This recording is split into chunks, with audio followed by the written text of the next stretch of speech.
Olá, bom dia, boa tarde, boa noite para você que está assistindo. Meu nome é Laura, eu sou aluna do segundo ano e eu, juntamente com os meus colegas Matheus Ossini e Hugo, vamos estar aqui comentando e explicando um pouquinho sobre o sistema sensorial. O que é o sistema, quais são os órgãos e suas funções.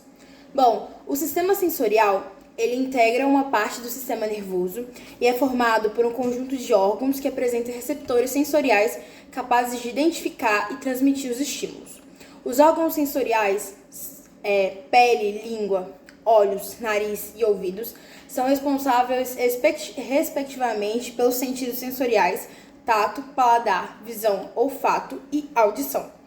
Portanto, a função desse sistema ele é captar estímulos tanto do ambiente externo quanto do próprio corpo e converter em estímulos elétricos encaminhados para o sistema nervoso central. Essas informações elas são interpretadas e transformadas em sessões com respostas após o processamento dos estímulos recebidos.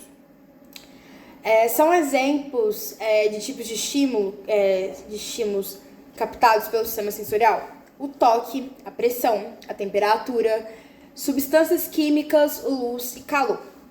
Como que funciona o sistema sensorial?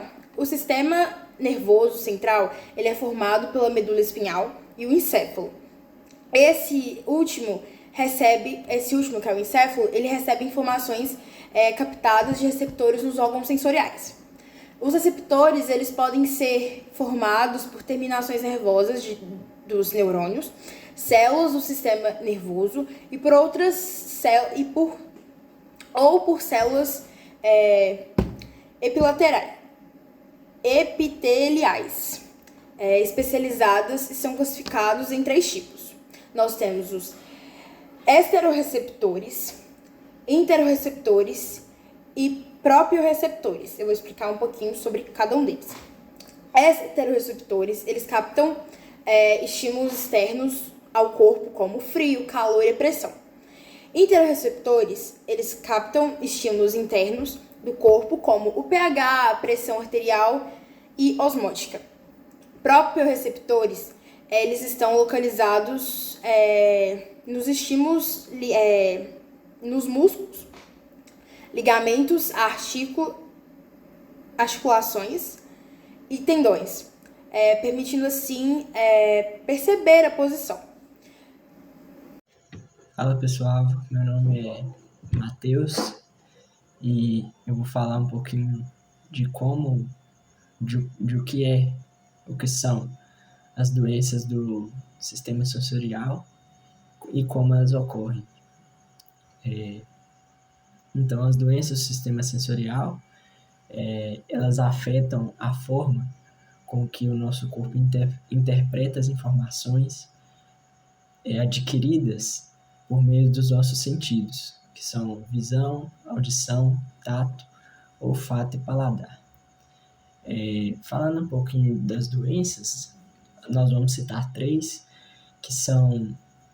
que a primeira delas que a gente escolheu é a catarata, que afeta o sistema da visão. E a catarata, ela é uma condição ocular caracterizada pelo embaçamento do cristalino,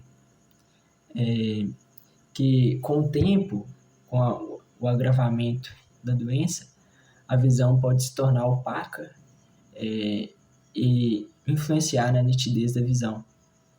Os sintomas da catarata são justamente a visão embaçada e turva, dificuldade em dirigir à noite para quem é motorista, alguns objetos você pode enxergar em visão dupla, você pode ter aí, quando você for fazer consulta com oftalmologista, oculista, você pode ter muita mudança com bastante frequência na sua prescrição de óculos, porque afeta bastante na condição da visão e influenciando em miopia, astigmatismo, dentre outros problemas de visão. E você também pode perceber as cores menos vibrantes. Em vez de você perceber a cor realmente como ela é, você percebe ela de maneira menos vibrante. Bom, já sobre a labirintite, é uma doença que é causada por uma inflamação no labirinto do nosso ouvido interno e pode ser causada por infecções virais ou bacterianas, doenças autoimunes em que as células de defesa do nosso corpo elas atacam as células que compõem o nosso labirinto interno. Pode ser causado também por trauma craniano, medicamentos também. Nesse caso, dos medicamentos, alguns medicamentos podem ter como efeito colateral a causa da labirintite, podem causar a labirintite como efeito colateral. O envelhecimento também pode influenciar bastante, que de acordo com o tempo, muitas pessoas adquirem labirintite. Então, o envelhecimento atua de maneira direta aí como posso dizer, para provocar labirintite. Então, os sintomas, eles podem ser de tontura e vertigem, afeta bastante a questão dos sentidos do nosso corpo, pela tontura. Você pode ter também náuseas e vômitos, desequilíbrio, zumbido no ouvido, e também pode gerar, aí num caso mais grave, de perda de audição. Sobre a sinusite, ela é uma doença que afeta principalmente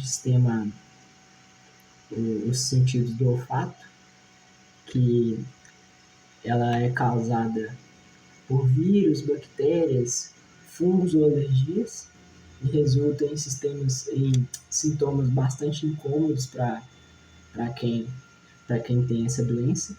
E ela é uma inflamação dos seios paranasais.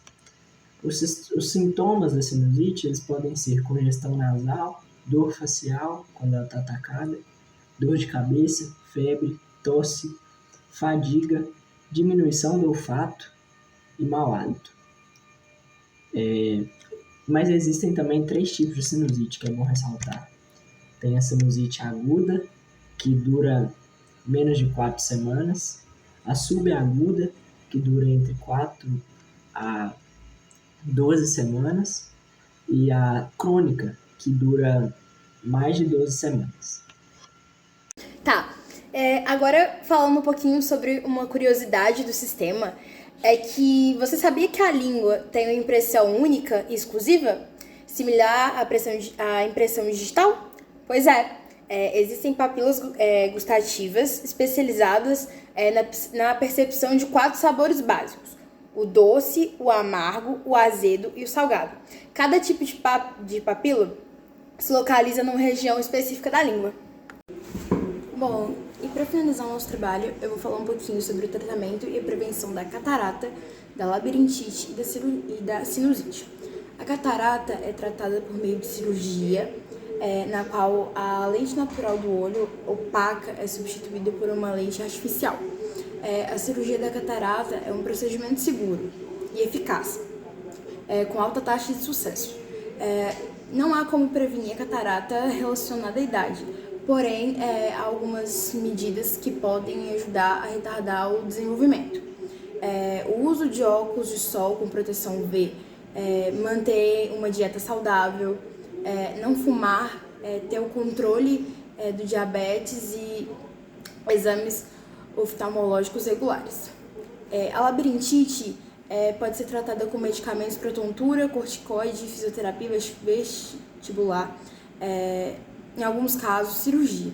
Ela pode ser evitada, prevenida, evitando infecções respiratórias, mantendo a higiene dos ouvidos e não fumar e moderar o álcool/cafeína. Sinusite. A sinusite ela é tratada com descongestionante, analgésicos, antibióticos, corticoide nasal,